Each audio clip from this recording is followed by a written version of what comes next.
peut pousser des cris de joie, milolo, milolo.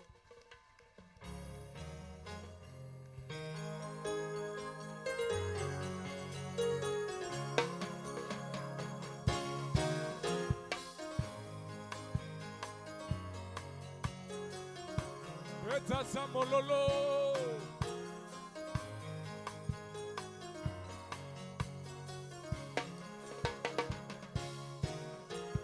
Motema etoli na bolma. Mobala landanga na kundale. Na leli. Mobimana nge presente babilemo. Bona mu Yesu amebi.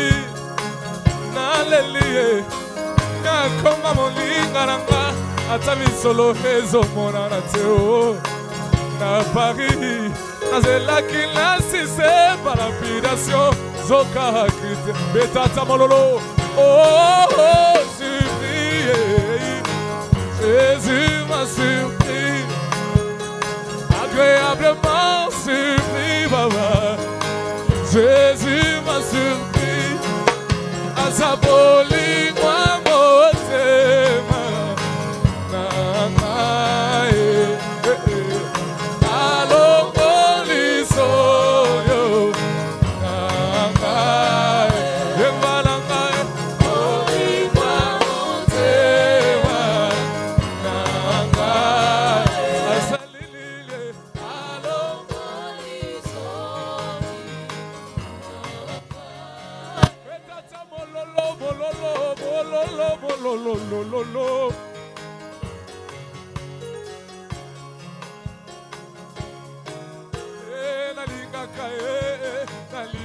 Yesu analingaka ye nalandaka Yesu analandaka ye talatina mayoyo nalingaka Yesu analingaka ye oyebi yango yenga yo nalandaka Yesu analandaka ye talatina mayoyo nalingaka Yesu analingaka ye oyebi yango yenga yo nalandaka Yesu analandaka ye talatina mayoyo nalingaka ye oyebi yango bien baba betata mololo moninga balie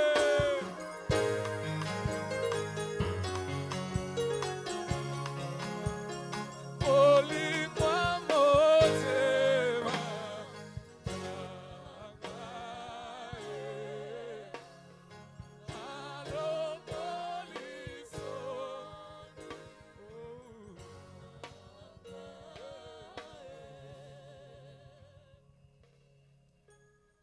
Amen, amen, amen.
Faire un choix pour que les blessures ne reviennent pas.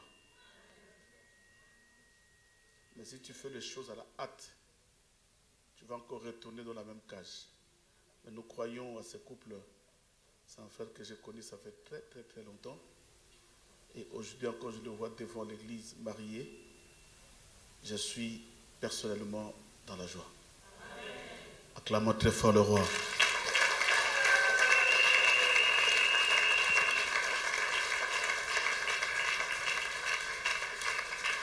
Lève ta main là où tu es. C'est un couple qui est déjà marié. Il reste que la bénédiction de l'église. Proclame toutes les bonnes paroles pour ce couple. Dis à Dieu tout ce que tu veux que Dieu fasse dans cette famille, dans ce couple.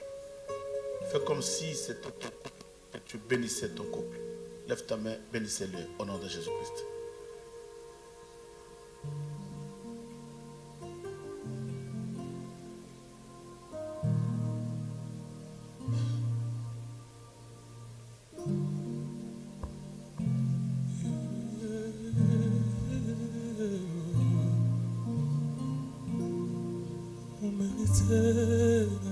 Éternel, Dieu de toute éternité, nous venons près de toi, Seigneur éternel, sous le trône de la grâce, Seigneur éternel, plaider la miséricorde pour ce couple. Il est vrai que sur la terre des hommes, le mariage a été toujours combattu. Mais nous te demandons, tant de Père, que ta main soit au-dessus d'eux et que ta... Nous voulons, tant de Père, que la grâce de Dieu inonde dans leur vie.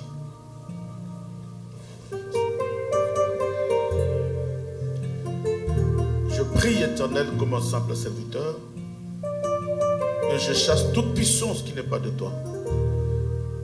Tu avais dit dans la parole, l'homme quittera sa famille, son père et sa mère s'attachera à sa femme, et tous deux deviendront une seule chair. Nous prions à ce que ce couple devienne réellement une seule chair. Nous repoussons toute puissance qui n'est pas de toi, tout esprit de querelle, des disputes, des incompréhensions. Au nom de Jésus-Christ, que l'amour parfait et l'amour profond puissent jaillir dans leur cœur. Seigneur éternel, pour que le Saint-Esprit fasse d'eux ensemble dans ce couple une bénédiction. Bénis-le, accompagne-le dans toutes choses. Que ta présence prime et que le Saint-Esprit puisse prendre le contrôle de ce couple. Dirige leurs pas afin qu'ils arrivent dans la destinée. Tu avais dit, Seigneur, que seule la mort séparera un couple que tu as scellé dans les ciels. Et nous voulons, comme la famille a scellé, et nous allons aussi sceller pour que seule la mort puisse les séparer. Je pousse loin je chasse loin de ce couple tout esprit de séparation ou l'esprit de divorce. Nous le croyons pendant que tu seras dans la marche avec eux. Aujourd'hui, demain, jusqu'à l'éternité, au nom de Jésus-Christ. Nous t'avons ainsi prié parce que tu es le Seigneur. Amen. Acclamons très fort le Seigneur. Regardez votre place.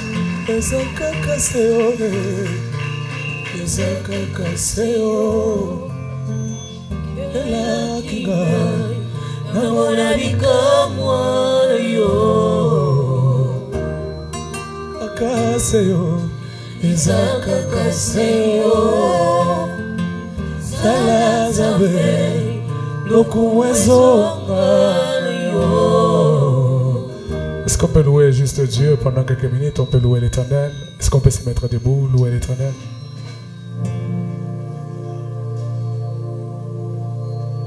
Tu peux mieux acclamer l'Éternel, acclame Jésus avec joie. C'est dans sa présence que ça se passe. Acclame bien l'Éternel, Dieu fidèle, incomparable. Il est le même, il est le même, hier, aujourd'hui, il est le même, éternellement. Jésus, il est le même, il est le même, hier, aujourd'hui, il est le même, éternellement.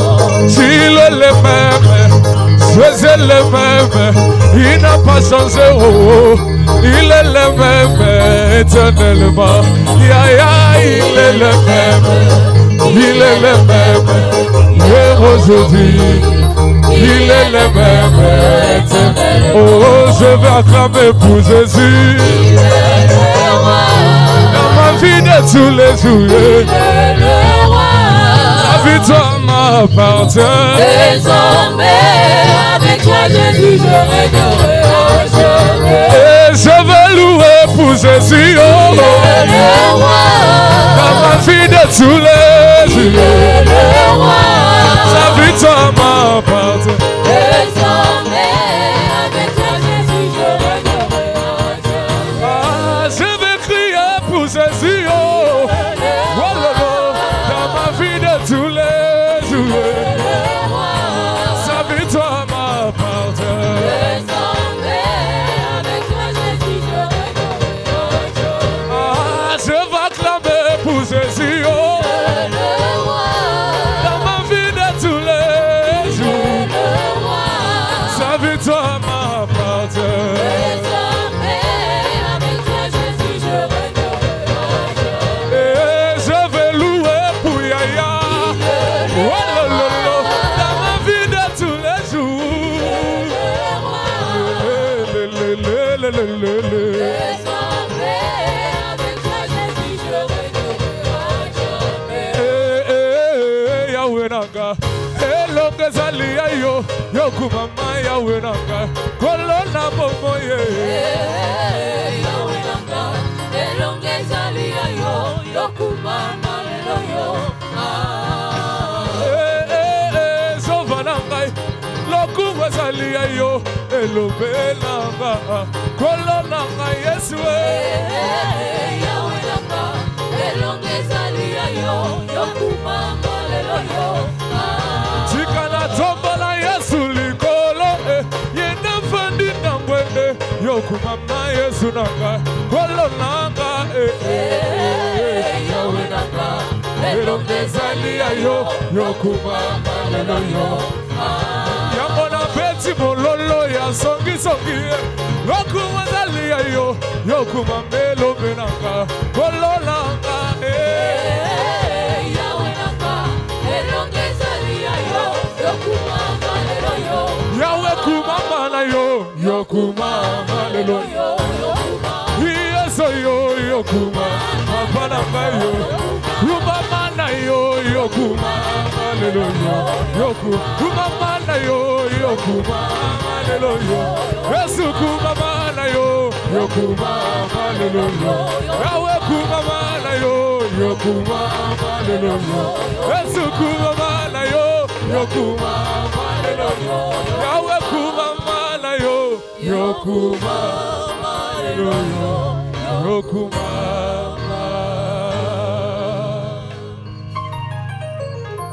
Gloire à Dieu. Que Dieu soit loué. Nous allons nous asseoir. Que Dieu vous bénisse. Merci, Frère Cohen. Merci, les chantres.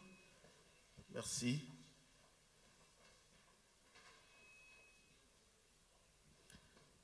Nous allons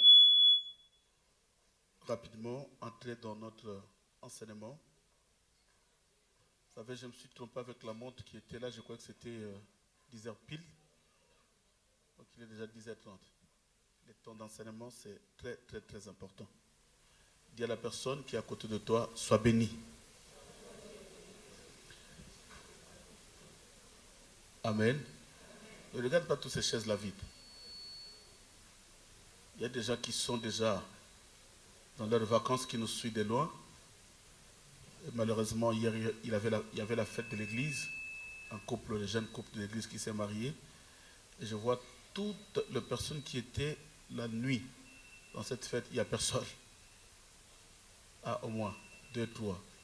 Parce que toute l'église était là-bas la nuit. Et malheureusement, ils ne peuvent pas se présenter le matin. C'est pourquoi nous devons revoir ça. Nous allons décider pour ne pas tuer les cultes. Soit on va mettre tout le mariage le vendredi soir. Et ça, on en parlera pendant la réunion. Que Dieu soit loué. Nous parlons sur un thème très important, l'importance d'un fils dans la vision du Père. Nous allons nous ressourcer dans la prière. Nos yeux fermés, dis à Dieu, Seigneur, je vais t'écouter. Je suis venu pour apprendre et grandir dans la foi et avoir la connaissance pour mieux vivre ma vie chrétienne. Une vie chrétienne qui n'a pas de connaissance n'est pas une vie chrétienne. C'est pourquoi nous avons aujourd'hui des chrétiens pèlerins, parce qu'ils ne sont pas assis dans la parole de Dieu. Élève ta voix, prie le Seigneur. Éternel, Dieu Tout-Puissant, nous venons près de toi. Toi qui parles bien et toi qui nous connais, toi qui connais notre destinée, toi qui sais comment brillent nos étoiles. Seigneur éternel, tu connais nos combats, tu connais tout ce qui se passe dans nos vies éternelles. Et ce n'est pas la grâce que nous venons vers toi pour la protection. Enseigne-nous et parle-nous. Il y a des choses éternelles que nous voulons entendre que de toi. Et il y a des choses que nous voulons dire qu'à toi. Et en ce moment, nous ouvrons grandement nos oreilles spirituelles éternelles pour entendre les ainsi, dit le Seigneur, pour que tu puisses nous orienter et faire de nous tes fils. Au nom de Jésus-Christ, j'en sais prier parce que tu es le Seigneur. Amen. Amen. Alors, ancien, surveille-moi parce qu'il n'y a pas la montre, je risque de déborder. Et aujourd'hui, j'ai prévu de parler sur un petit sous-thème. Nous sommes toujours dans le grand thème qui est l'importance d'un fils dans la vision du Père.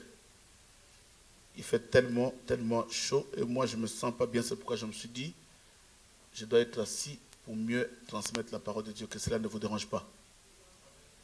Hein? Ok, pour ceux qui n'ont pas de parce que les gens ont des démons, ils ont des vertiges. Parce qu'aujourd'hui, les gens voient des démons partout. Alléluia.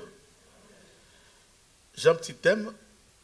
Le grand thème, c'est l'importance d'un fils dans la maison du Père. J'avais dit le dimanche passé qu'une maison qui n'a pas d'enfant, c'est une maison, c'est une famille qui n'a pas d'avenir. N'est-ce pas? Parce que les jours où le père décède, où la maman décède, le nom de la famille s'arrête. Et la vision que les parents avaient s'arrête. N'est-ce pas? C'est pourquoi il est très important, très important d'ailleurs, d'avoir des enfants. Mais les enfants que je parle ici, ce n'est pas les enfants biologiques. Mais je parle des enfants dans la dimension de la foi et dans la dimension spirituelle. Nous avons deux maisons. Nous avons une maison de la famille biologique et la deuxième maison de la famille chrétienne. Et j'avais insisté sur un point disant que la famille est tellement sacrée. Répète avec moi, la famille est sacrée. Alors, si la famille est sacrée, nous avons deux familles. C'est que les deux familles aussi sont. Alléluia. Et j'avais dit le dimanche passé, si la famille est sacrée, ce que je ne peux pas faire à mon frère ou à ma soeur biologique, je ne peux aussi ne pas faire cela à mon frère et ma soeur spirituelle. C'est-à-dire, voilà la raison pour laquelle Dieu a recommandé à l'Église une seule chose, l'amour. Il a dit, aimez-vous les uns les autres. C'est alors que le monde extérieur saura que vous êtes à moi. Suis-moi bien, c'est un enseignement. Ce n'est pas une prédication, je vais crier le baba pour que tu ne comprennes rien. Déjà, j'allais informer à l'Église que nous sommes des enfants de Dieu. Quelqu'un peut me dire amen? Oh, la base du christianisme, c'est le pardon. N'est-ce pas? Non, dis-moi amen. Si tu es dans la salle et que tu as des soucis avec quelqu'un, je te demande et je t'en supplie d'ouvrir ton cœur et de pardonner. Si tu ne pardonnes pas, tout ce que tu feras devant le Seigneur sera nul. Le Seigneur ne t'exaucera jamais pendant que tu as des conflits. C'est pourquoi la base du christianisme, c'est le pardon. Et qu'est-ce que j'allais dire par là? Hier, j'ai suivi notre frère Mike Kalambay. Je ne sais pas si les gens l'ont suivi. Il a posé un acte qui m'a très touché. Même si je n'étais pas au stade, mais j'étais chez moi en ce moment-là. Mais vous savez, aujourd'hui, les hommes de Dieu sont devenus tellement désorgueilleux qu'ils cherchent à se justifier tout le temps. Mais hier, devant la foule, devant le monde, devant les hommes de Dieu et devant ce public, il s'est mis à genoux. Il a demandé pardon à tout le monde en disant, depuis 2018. Et quand il parlait de 2018, tout le monde savait de quoi il s'agissait. Il dit, depuis 2018 jusqu'en 2024, il y a eu des choses qui sont passées à mon égard. Je suis votre frère, j'ai m'humilie, il s'est mis à genoux et il a demandé pardon. Et si le ciel l'a pardonné, et nous qui sommes-nous? Alléluia. Le bandal est longola mon thème na yo Mike wana makamba sala ngana yo kasu banzemu na yete ayali sosa wate longola.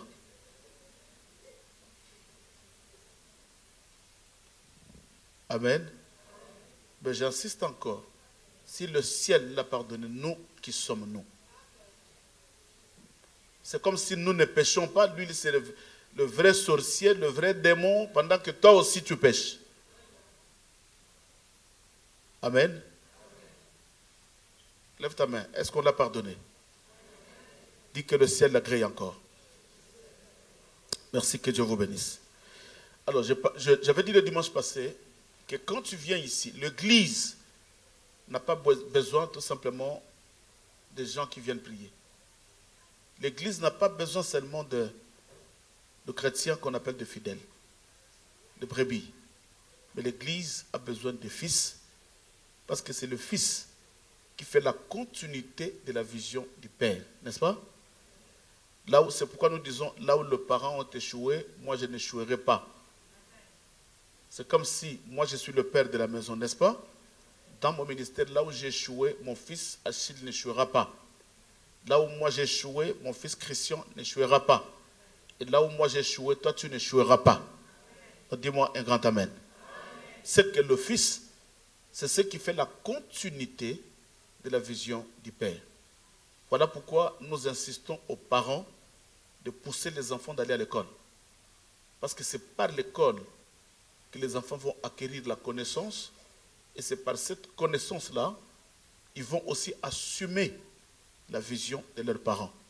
Un jour, quand le père ou la maman n'est pas là, ils se disent, non, papa nous avait dit ça, quand papa était là, il nous disait ça, papa nous parlait de ceci, et c'est cet enseignement du père que les enfants font la continuité. Dis-moi amen. Mais aujourd'hui, l'église a des problèmes. Ce sont des enseignements très importants. J'avais dit, nous allons rester là pendant un moment pour ne pas parler des hôtels de famille, des alliances, de tout ça qui ne nous ramène nulle part d'ailleurs que dans la prière. Parce que quand vous enseignez les alliances, cela ne te ramène pas plus près de Dieu. Mais ça te pousse à prier, à avoir la connaissance comment est-ce que le monde des ténèbres fonctionne. Parce que nous avons deux mondes. Il y a le monde spirituel de Dieu et il y a le monde spirituel du diable. Et nous devons aussi avoir connaissance comment est-ce que le monde spirituel diabolique fonctionne. Et dès lors que nous avons la connaissance, c'est alors que cela nous pousse à prier pour combattre tout esprit qui s'élève contre nous. Mais la Bible dit, cherchez premièrement le royaume et la justice de Dieu. C'est que le premier enseignement que l'Église a besoin, ce n'est pas de chercher d'abord le matériel ou la délivrance physique, mais c'est de chercher d'abord la délivrance spirituelle qui est le salut. Parce qu'après cette vie, amen, tout passera. Le mariage passera. Le véhicule, tout passera. Le travail qui te prend du temps pour ne pas venir au culte passera. Mais un jour, tu te présenteras devant le Seigneur et c'est là où le Seigneur te dira, je t'avais donné le temps. Mais sur le temps que je t'avais donné, moi, je ne me suis pas retrouvé. Dans le temps que je t'avais donné la vie sur la terre, tu t'es donné tout ce temps-là pour chercher de l'argent et il n'y a pas eu mon temps dans ton temps. Dis-moi amen. Or, quand Dieu te donne le temps, 100% de temps, tu dois donner à Dieu 10% de son temps pour le servir aussi. Et j'avais dit, quand tu viens ici, ne sois pas un étranger. N'est-ce pas? Cherche à devenir qui? Hein? Cherche à devenir enfant de la maison, fils. N'est-ce pas? Parce que vous savez, il y a une différence entre mon enfant et mon fils. L'enfant de ton frère, tu peux aussi l'appeler, c'est mon enfant. N'est-ce pas? L'enfant de ta soeur, des fois, c'est dans ta maison, on dit c'est qui? C'est mon enfant. Mais le fils, ce n'est pas tout enfant qu'on appelle fils. N'est-ce pas? Le fils, c'est celui qui sort de tes entrailles. Et l'héritier, quand tu lis la Bible, tu verras que Dieu donne la loi sur l'héritage. L'héritage, ce n'est pas les enfants qui reçoivent l'héritage, mais c'est les fils qui sortent des entrailles de son père. C'est pourquoi j'ai intitulé mon petit message aujourd'hui, un serviteur comme un fils. Toute personne, quand Dieu t'envoie dans cette église, tu ne viens pas comme un spectateur, Même si tu es un nouveau, tu n'es pas un spectateur. Mais quand tu viens dans cette église, homme ou femme, dis-toi que Dieu m'a envoyé là-bas pour aller faire quoi? Merci. Pour aller faire quoi? Lève ta voix, je vais t'écouter. Tu te dis, Dieu m'a envoyé à l'église Oracle, Maman Mireille Aïda, pour aller faire quoi? Hein? Non, dis fortement. Il y a français là, pour faire quoi? Pour servir. C'est que Dieu t'envoie ici pour servir. Je veux qu'on reste d'abord là. C'est pourquoi Paul dit, délivrer pour servir. Dieu avait dit à Moïse, tu diras à Pharaon, qu'est-ce que Dieu avait dit qu'est-ce que Moïse avait dit à Pharaon? Que tu leur diras, laisse aller, laisse aller mon peuple pour me servir. C'est que Dieu délivre un enfant de Dieu, tu n'es pas délivré pour passer tout ton temps au travail. Pour dire, pasteur, si tu ne me vois pas à ce moment, je suis comblé de travail, tout ça, mais Dieu t'a donné la vie. Pendant qu'il y a des gens qui meurent, ceux qui sont morts, ils avaient aussi besoin d'être en vie. Mais si Dieu te donne la vie, si Dieu te délivre, si Dieu te protège, premièrement, c'est pour aller faire quoi? Pour aller le servir. Parce que toi, des fois, tu crois que servir, ce n'est que Moïse, le prophète, les sacrificateurs. Non, il dit, laisse aller qui? Mon peuple. Il n'a pas dit Moïse, Moïse est un serviteur. Il dit, laisse aller mon peuple pour aller me servir. C'est qu'Israël sortait dans l'Égypte avec un seul but d'aller faire quoi? D'aller servir Dieu dans le désert, dans Canaan qui était la promesse. C'est que l'œil de Dieu était sur le peuple pour que ce peuple-là puisse les servir. C'est que Yahweh là, Dieu ne te donne pas la santé pour que tu passes tout ton temps au travail du matin au soir, de lundi au dimanche. Non. Dieu t'a délivré et te donne la santé, premièrement pour faire quoi? Pour le servir. Dis, je servirai le Seigneur. Et c'est ça que l'Église oublie. Mais le jour où il sera limogé, le jour où il aura des problèmes au travail, il viendra chercher qui? Il vient chercher Dieu. Et c'est là où Dieu nous trouve des ingrats. Il y a des gens qui viennent chercher Dieu pendant qu'il a un souci. Mais ce n'est pas ça la mission que Dieu nous a envoyée. Pendant que tu es en bonne santé, Dieu veut que tu fasses quoi? Que tu le sers. Alors pose-toi la question. Depuis que tu es dans cette église, est-ce que tu sers Dieu? Tu me diras dans quel domaine? Tu sais dans quel domaine? Si tu pries Dieu, Dieu va te révéler dans quel domaine tu dois le servir. Tu n'es pas un étranger dans sa maison. Mais quand tu viens comme un serviteur. Voyez, Israël est sorti de l'Égypte comme étant les serviteurs. Un peuple qui devrait faire quoi? Qui devrait... Maman, dans l'église, on a répété, c'est bien. Et c'est comme ça nous assimilons la matière. C'est très important. Nous sommes à l'école. Là, je me suis mis assise comme un professeur, comme un enseignant. Et nous partageons pour que tu puisses acquérir quoi? La connaissance. La Bible dit, mon peuple périt faute de connaissance. Quand on n'a pas la connaissance, et il y a la mort qui s'installe. Soit c'est la mort physique, soit c'est la mort spirituelle. Quand il y a une église de motos, les démons, les sorciers, non, ça te ramènera nulle part. D'ailleurs, ça donne la peur. Attends, pourquoi l'équipe? Nous avons une salité quand il y a un peu.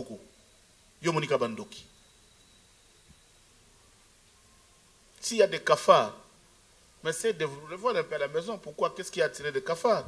Ne vois pas. Il y a une maman qui est venue me voir au bureau, me dit, papa, c'est des nets, je ne comprends pas. Vraiment, ma maison, il faut... papa, si c'est possible de passer à la maison de prier, parce que ces cafards-là, ça c'est vraiment la présence des démons. J'ai dit à cette femme, je ne viendrai pas. Moi, je ne vais pas me déplacer de chez moi jusqu'à chez toi pour des cafards. Je dis, va, essaie un peu de revoir la maison. Est-ce qu'il n'y a pas de produit que tu peux mettre à la maison pour essayer un peu d'assainir la maison? Parce que des cafards, c'est la saleté. Tu es d'accord avec moi? Oh, aux zones du matin. Mouton aux zones du matin, c'est qu'il n'y a pas de cafards. Hein? Alléluia. Quand il y a des cafards à la maison, il y a des produits. N'assimilez pas tout. Il y a une maman qui m'avait dit, papa, ces derniers temps, chez moi, je ne comprends pas partout. Même là où il y a des assiettes, sous le meuble, sur le toit, il n'y a que des toiles d'araignée. Mais enlève ça. C'est que quelque part, il y a des araignées. Amen. Ne voyons pas les démons partout. La vie chrétienne, ce n'est pas une vie de frustration, mais c'est une vie de joie. Non, tu n'as pas compris. Quand tu deviens chrétien, tu dois acquérir la joie de vivre. Et tu dois vivre dans la paix et dans la joie. On n'est pas chrétien de peur. C'est pourquoi 352 fois, 335 fois que le Seigneur dit, n'ayez pas peur, n'ayez pas peur, n'ayez pas peur, n'ayez pas peur, n'ayez pas peur, n'ayez pas peur. Mais qu'est-ce que le diable fait? Il nous ramène les enseignements de la peur pour voir des démons partout. Dis-moi Amen. Donc, quand tu viens dans cette église, Dieu t'a délivré pour faire quoi? Lève ta main. Dis, je vais servir. Je vais servir dans cette église. C'est pourquoi dès que tu sors d'ici, commence à demander à Dieu, Seigneur, qu'est-ce que tu veux que je fasse? Tu as un travail dans cette église. Je ne sais pas pourquoi je cite ton nom, je ne sais pas. Mais tu as un service dans cette église. Le travail que Dieu t'a appelé sur ce monde, ce n'est pas la RATP. Mais c'est l'œuvre du Seigneur. Les jours où tu seras malade, la RATP va te rejeter. Mais Dieu ne te rejettera jamais. Dieu sera toujours avec toi. Et il dit, je guérirai vos plaies si vous faisiez quoi? Si vous servez l'Éternel. Mais la RATP, quand tu tombes malade, il te met à côté. Mais Dieu ne te met pas à côté pendant que tu le sers. Dieu viendra pour te faire quoi? Pour te guérir. Dis-moi Amen. Dis à la personne, à dater d'aujourd'hui, tu dois servir Dieu.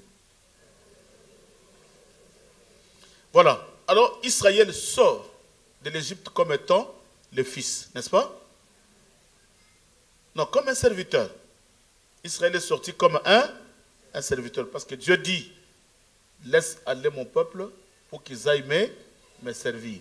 C'est que quand Israël sort de l'Égypte, il sert comme des serviteurs. Et dis-toi aussi que quand tu sors du monde, qui est l'Égypte spirituel, et que tu viens dans cette église, tu viens comme qui? Comme un serviteur, n'est-ce pas? Et maintenant, notre thème. Quand tu viens ici, ne reste pas serviteur, mais deviens fils. Nous allons lire une écriture.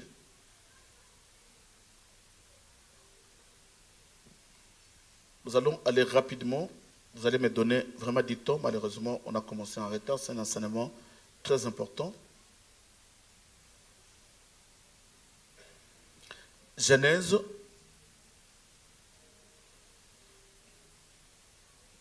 Genèse le chapitre 24, le verset 2. Est-ce qu'on peut s'élever?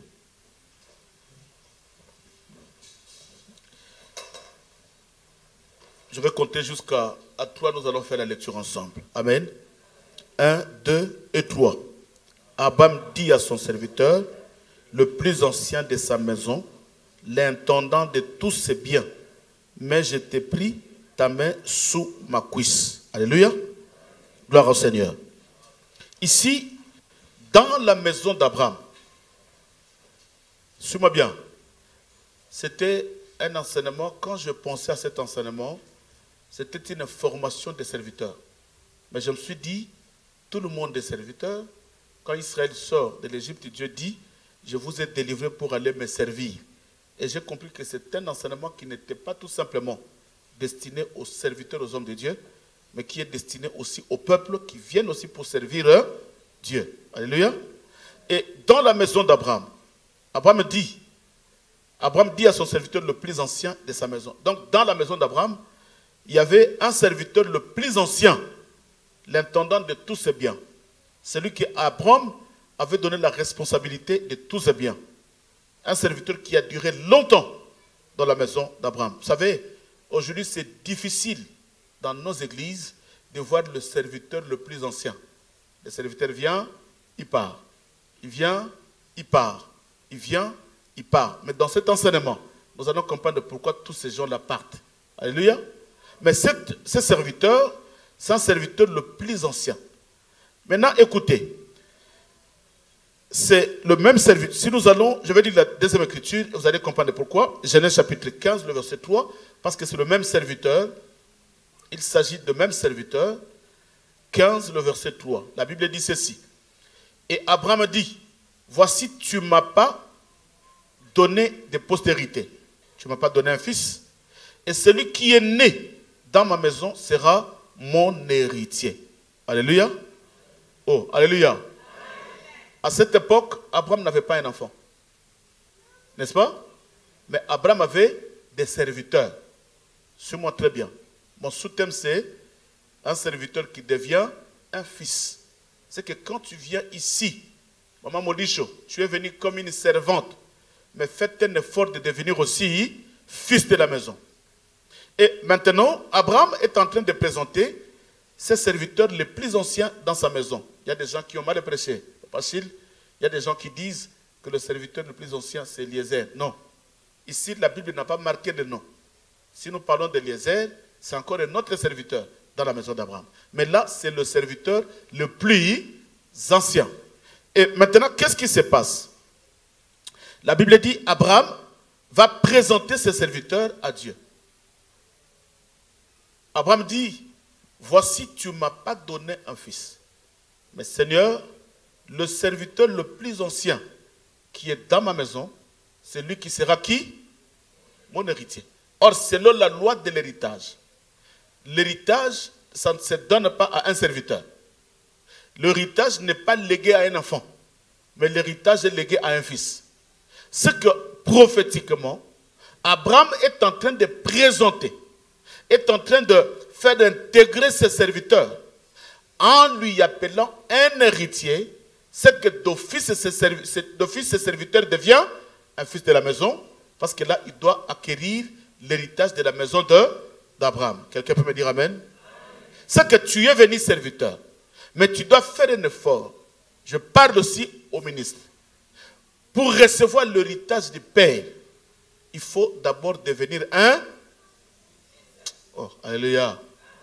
Même si tu es dans cette église, si tu n'es pas encore devenu fils dans le ministère de Simeon, sache-le bien que l'héritage de la bénédiction que j'ai, tu peux faire 10 ans, 20 ans à mes côtés, tu ne seras jamais l'héritier de la bénédiction qui surgit dans ma vie.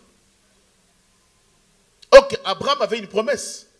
Maintenant, toute la promesse, la bénédiction était sur Abraham. Mais qui va hériter cette promesse? Si ce n'est que le fils. Mais à ce moment-là, dans sa maison, il n'y avait pas de fils. Il n'y avait que des serviteurs. C'est pourquoi je dis à l'église. Pourquoi Abraham va présenter? Vous allez comprendre quelque part qu'il y avait beaucoup de serviteurs. Mais Abraham n'a pas présenté tous ces serviteurs-là. Nous allons lire ça tout de suite. Mais Abraham présente le serviteur le plus ancien. Pourquoi? C'est qu'Abraham a vu dans ses serviteurs qu'il avait les qualités d'un fils.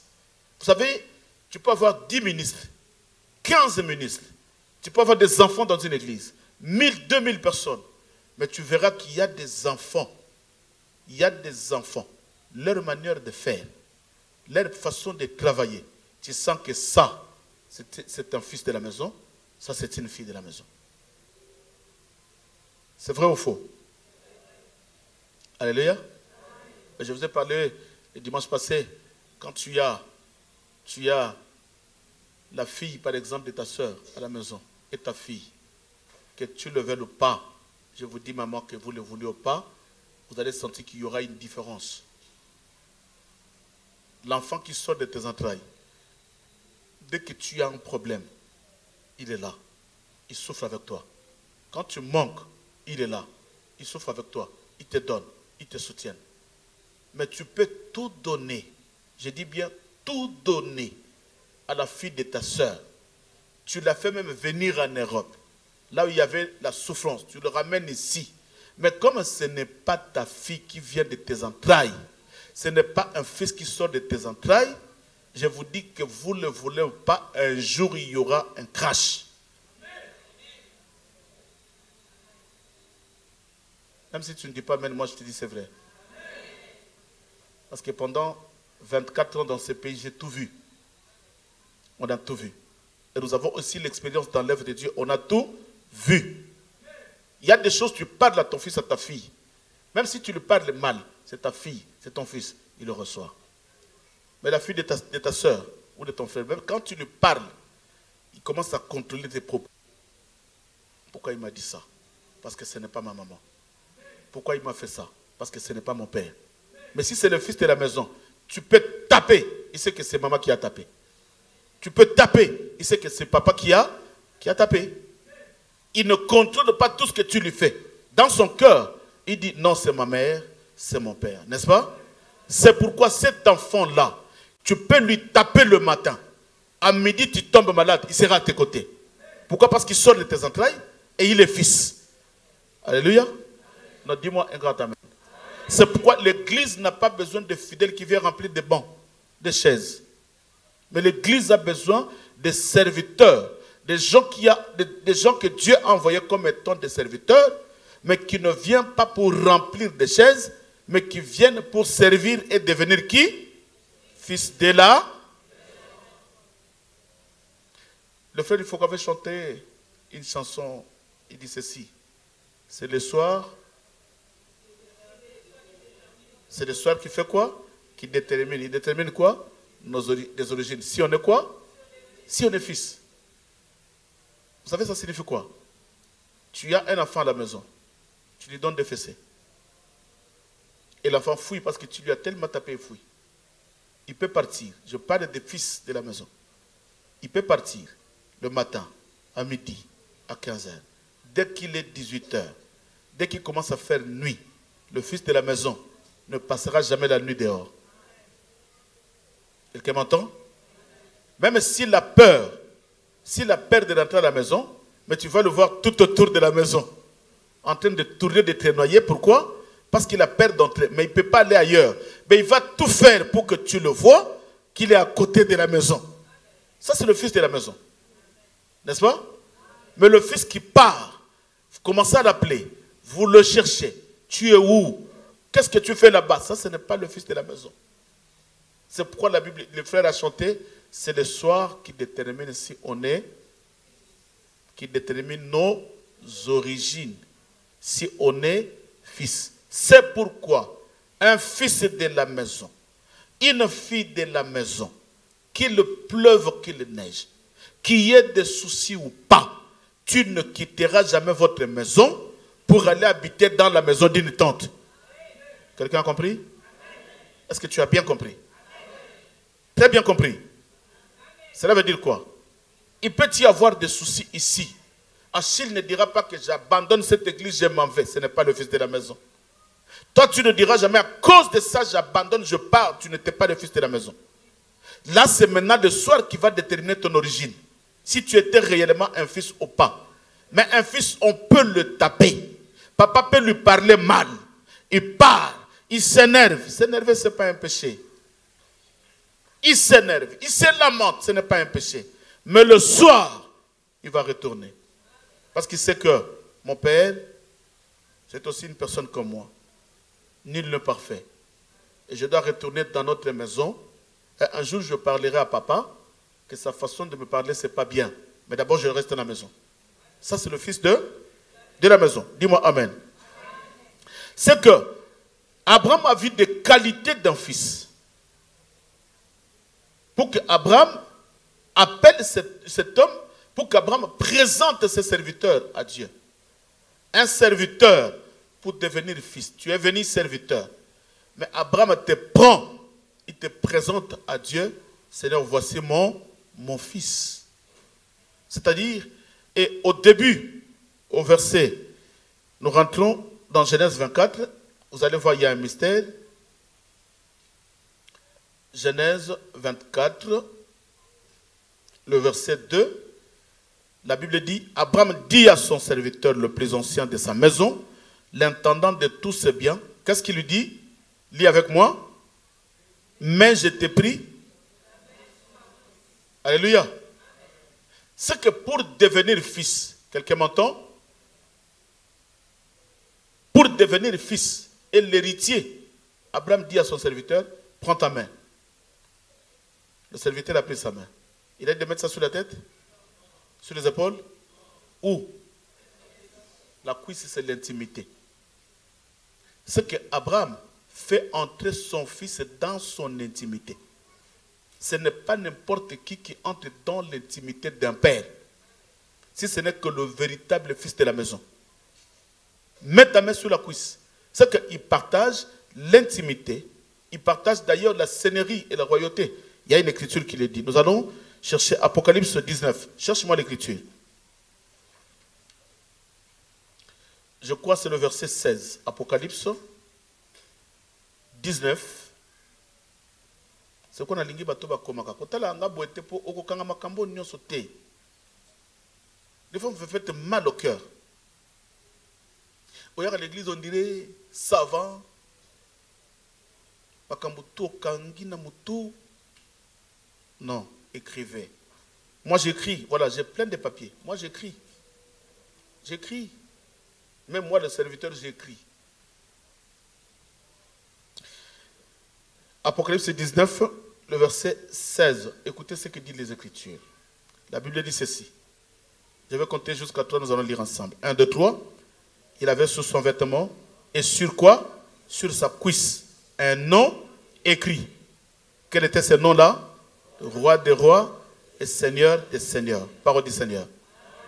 C'est que pendant que Abraham disait à son serviteur de mettre la main sur la cuisse, c'est qu'il introduisait l'enfant sur un nom. Il introduisait l'enfant sur la royauté et sur la seigneurie, là où Abraham était installé. Et prendre un enfant, lui ramener, c'est-à-dire il est en train d'introniser les enfants dans son royauté et dans sa seigneurie. Pourquoi? Parce qu'un enfant qui a le même roi que son père, un enfant qui a le même seigneur que son père, ne peut jamais trahir son père. Dis-moi Amen.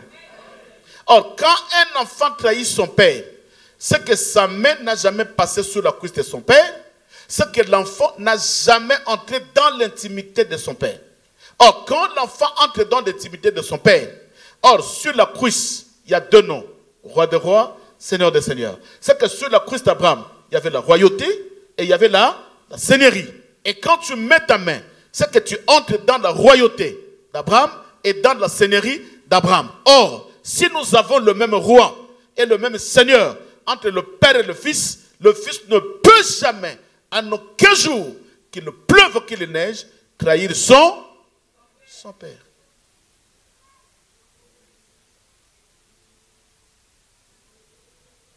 C'est pourquoi celui qui quitte l'église et qui va ailleurs, c'est qu'il n'a jamais été fils. Tu peux être serviteur, c'est bien.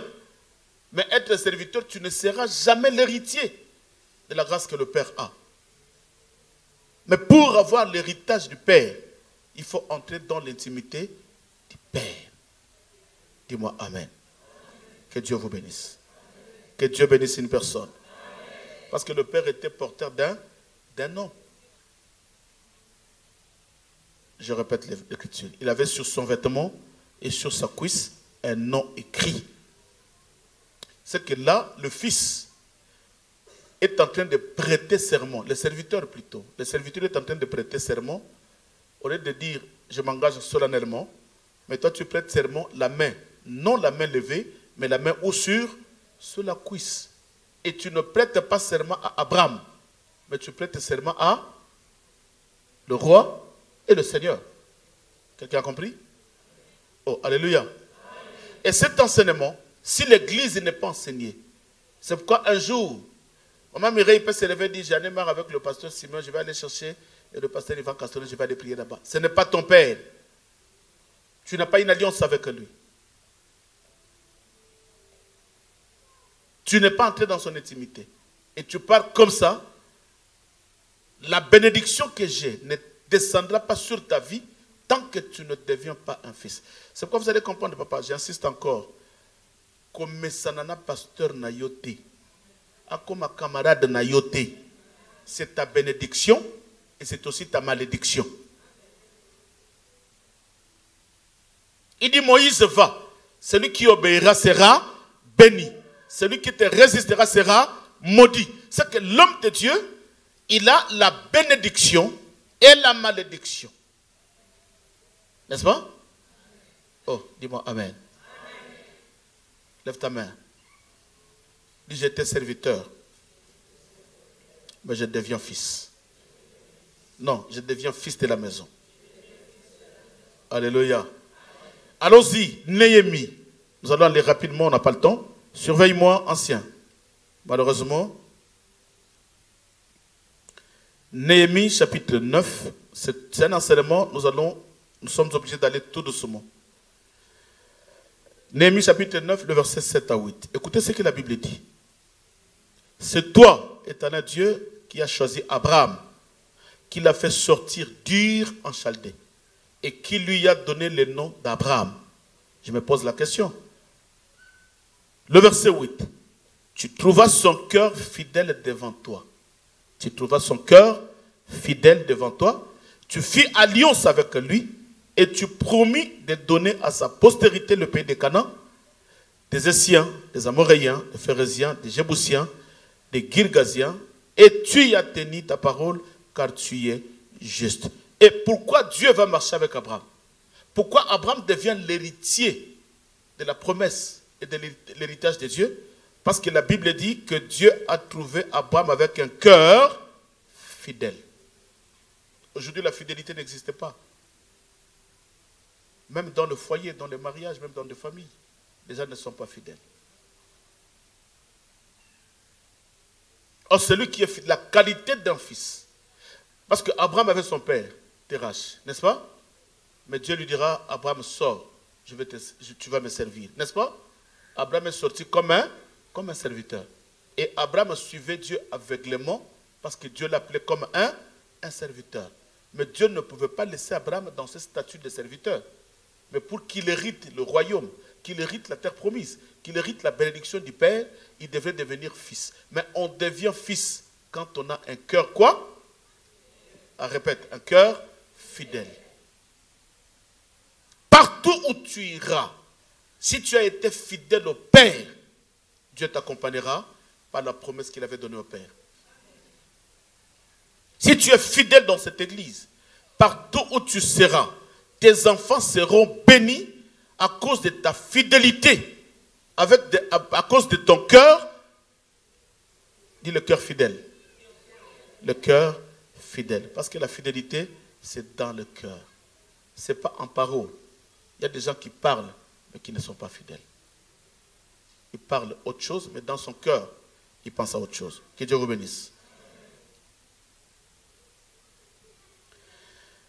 Hébreux, le chapitre 3, le verset 2. Nous allons lire le verset 2, nous allons sauter et lire le verset 5. J'ai lu le verset 3. Hébreux chapitre 2, le verset 3. La Bible dit, car il a été jugé digne d'une gloire d'autant supérieure à celle de Moïse que celui qui a construit une maison a plus d'honneur que la maison. Le verset 5. Pour Moïse, il a été fidèle dans toute la maison de Dieu comme serviteur pour rendre témoignage de ce qui devait être annoncé. Vous allez voir de tous les prophètes, il n'y a qu'un seul prophète qui a vu Dieu face à face. C'était qui? C'est Moïse. C'est à cause de quoi? Il y avait beaucoup de serviteurs, mais Moïse a été fidèle dans tout ce que le Seigneur lui a recommandé, jusqu'à ce que Dieu a fait de lui son fils pour qu'il puisse voir Dieu face à face. C'est pourquoi, je donne un exemple. Aujourd'hui, nous avons le président Tshisekedi qui est au pouvoir, n'est-ce pas? Hein? Mais vas-y au Congo, va lui voir. Tu dis, je suis venu voir Tshisekedi, même si tu es sa cousine, si tu es sa quoi de loin. Papa, il y a des audiences et des audiences. Mais celui qui peut entrer dans son bureau sans audience, vous savez c'est qui? C'est son fils. Il peut venir le matin, à midi, il vient, il débarque. Il y a de la police, le garde qui le voit. Qu'est-ce que tu fais là? Je vais voir papa. Non mais papa est en... Je vais voir papa. Jusqu'à ceux qui vont aller, mais c'est ce que dit le président, il y a le fils qui est dehors. Qu'est-ce qu'il est venu faire? Il veut te voir. Mais on va faire quoi? On va le laisser entrer. C'est son fils. C'est qu'il n'y a que le fils qui peut entrer dans l'intimité du Père. Et aujourd'hui, chose grave, parce que les gens qui se disent enfants ou fils d'une église, fils d'une vision, ils sont partout. Il a un prophète aux États-Unis. Il a un apôtre en Afrique du Sud. Il a des pères partout. Ça, c'est ce qu'on appelle les enfants. Hein? Je cherche les mots. Les enfants. Je cherche les mots. Je veux que ça sorte de vous. Les enfants. Les enfants qui sont partout, ils ont plusieurs pères.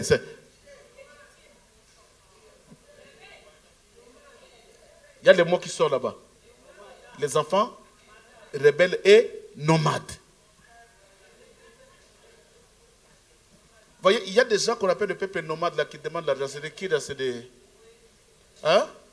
Roumains. On les appelle des peuples nomades parce qu'ils n'ont pas de place. Des fois avec leur camping, ils se mettent dans un coin, ils n'ont pas un lieu fixe. Et il y a aussi des chrétiens d'aujourd'hui qui n'ont pas le père fixe, qui peut changer. Maman, ce n'est pas parce que tu t'es marié, tu dois changer les églises. Non. Papa, ce n'est pas parce qu'il y a un homme qui t'a épousé, tu as épousé une femme. Parce qu'il y avait un frère qui priait avec nous. Je ne le vois plus, je l'appelle. Ah, mais frère, je ne te vois pas. Papa, j'ai une fiancée, mais il m'a obligé d'aller prier là-bas. Mais je vais là-bas momentanément. Oh, Papa Chil. La femme qui oblige un frère de l'église d'aller prier là-bas, tu dois me suivre si tu veux m'épouser. Et je vais dans cette église-là momentanément. C'est des enfants rebelles et des enfants nomades qui n'ont pas un père fixe. Je vous ai raconté une histoire de chez moi. Quand mon fils Siméon avait 5 ans, il avait 2 amis. J'avais dit ça le dimanche. Un cousin et un Français. N'est-ce pas? Vous connaissez les cousins. Ça, il ne faut pas citer les noms, il faut être prudent. En plus, il y a des JO. Un cousin, un Français. Un jour, moi, j'ai revenais du travail le soir. J'étais avec ses amis à la maison. Je rentre, il saute. Je vais voir, papa. Et le cousin et le Français lui posent la question. C'est ton père? Oui, c'est mon père. Et, vous connaissez les enfants d'ici. Bonjour, monsieur. Je dis bonjour. Vous croyez que c'est chez nous, les enfants vont t'appeler bonjour, papa? Hein? Non, mais bonjour, monsieur. Ils ont raison, je ne suis pas leur père. Mais quelques temps après, il y a le papa Christian qui prie avec nous ici. C'est un ami. À l'époque, on était ensemble. Il vient du travail le soir, il rentre à la maison. Simeon le voit. Papa Christian. Le cousin et le Français, ils vont poser la question à mon fils. Toi, tu as combien de papas, toi? Mais celui qui était rentré le premier, papa. Et lui là aussi, c'est papa. Vous avez combien de papas? Vous voyez, c'est normal, n'est-ce pas? Parce qu'un enfant a combien de pères? Dis-moi amen. Non, amen. Acclamons le Seigneur. Je vais prendre une écriture. Nous allons aller rapidement pour clôturer. Genèse chapitre 14. Genèse 14, 14. Écoutez ce que la Bible dit.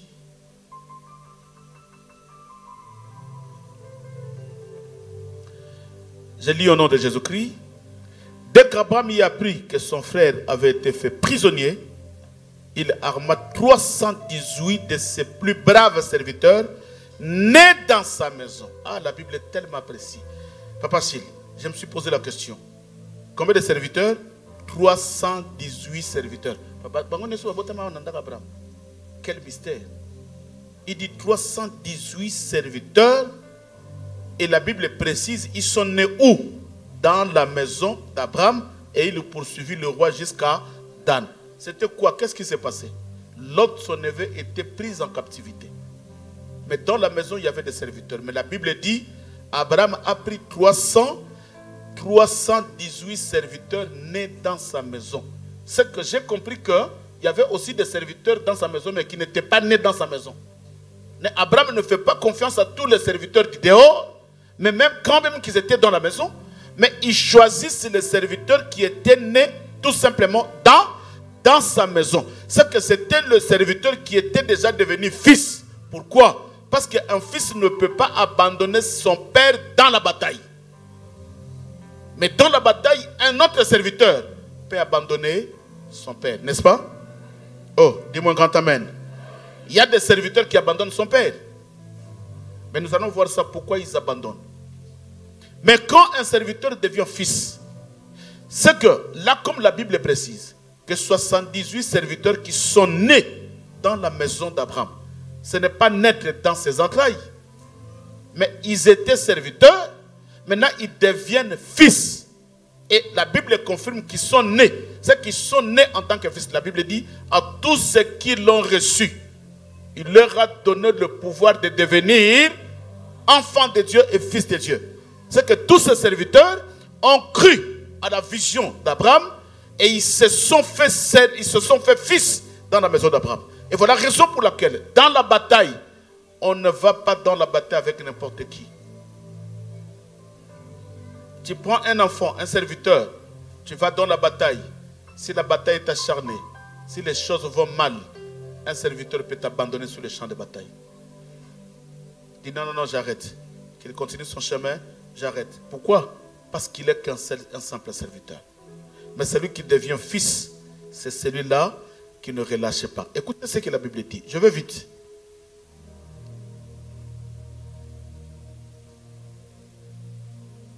Apocalypse chapitre 18.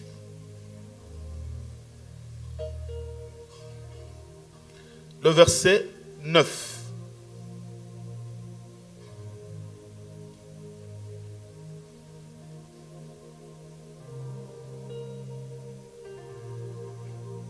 Non, excusez-moi, c'est le proverbe. Proverbe. Excusez-moi. C'est proverbe. Excusez-moi, le proverbe 18. Le verset 9.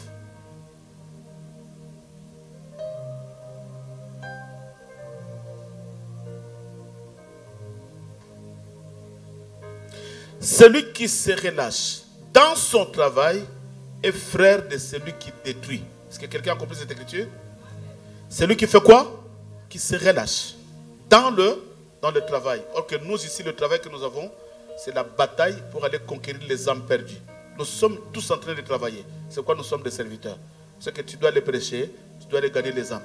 Mais dans le travail que Dieu te donne, celui qui relâche est frère de celui qui détruit. Le jour où tu vas relâcher, comprends que tu es qui? Tu es un destructeur.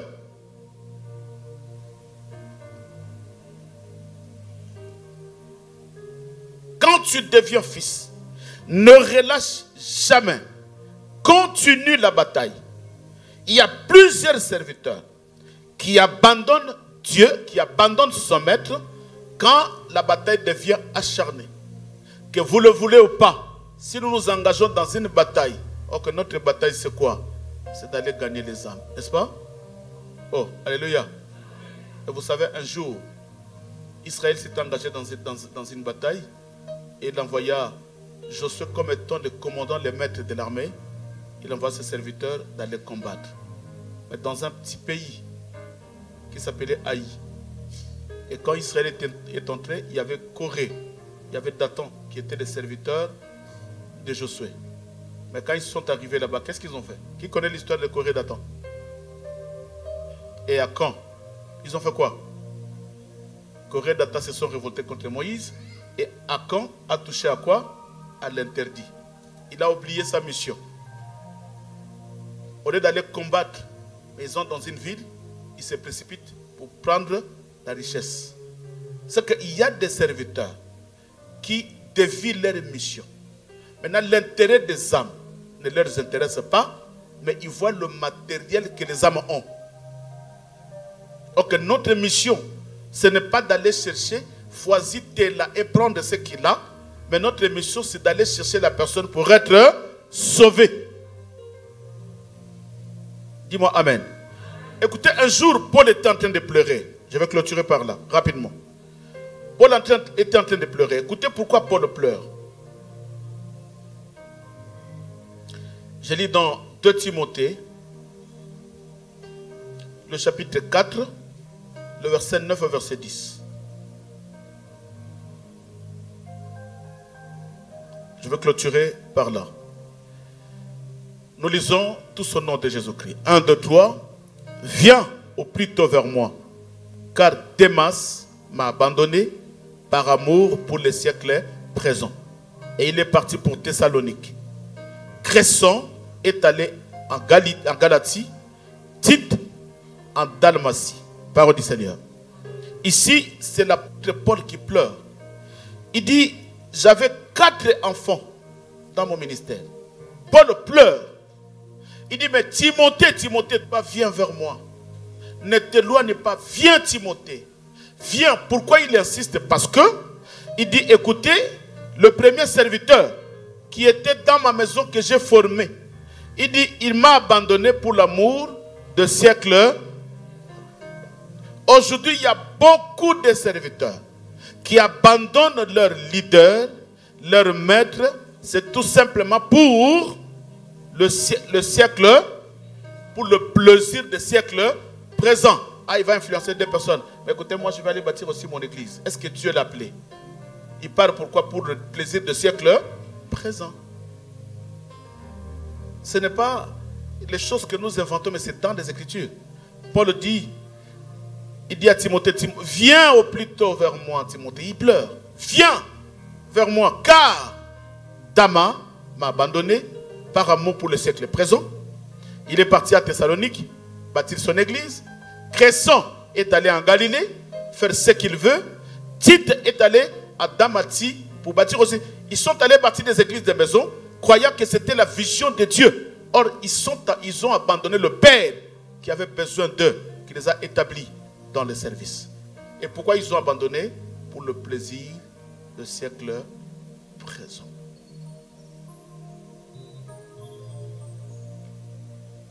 Et quand tu vois un enfant de l'église qui se dit fils ou fille de l'église, abandonner son église, il n'y a qu'un seul but.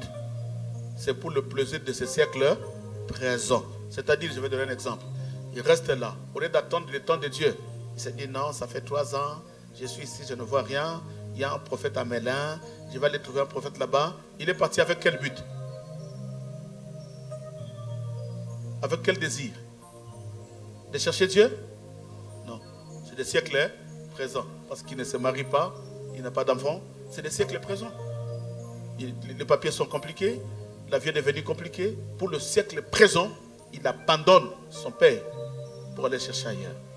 C'est pourquoi Salomon dit, celui qui relâche est l'ami de celui qui détruit.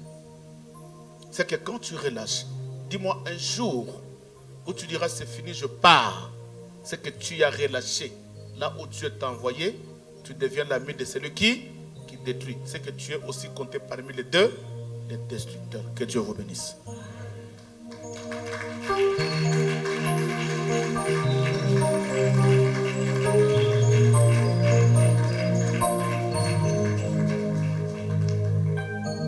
C'est pourquoi vous allez voir dans le langage de Timothée, les autres l'ont abandonné. Il a compris qu'il avait un fils qui était fidèle. Son langage était tout le temps, Timothée, mon fils. Timothée, mon fils. Timothée, mon fils. Timothée, mon fils. C'est-à-dire qu'il a accroché ce langage du fils parce que Timothée est resté fidèle dans son ministère. Et jusqu'à ce que, quand il s'est déplacé, il a laissé Timothée, il dit, Timothée, mon fils, reste là, dans l'église d'Éphèse. Il dit, reste là, enseigne-leur ce que je t'ai donné. Un vrai fils donne tout simplement ce qu'il a reçu de son père. Merci. Nos yeux fermés.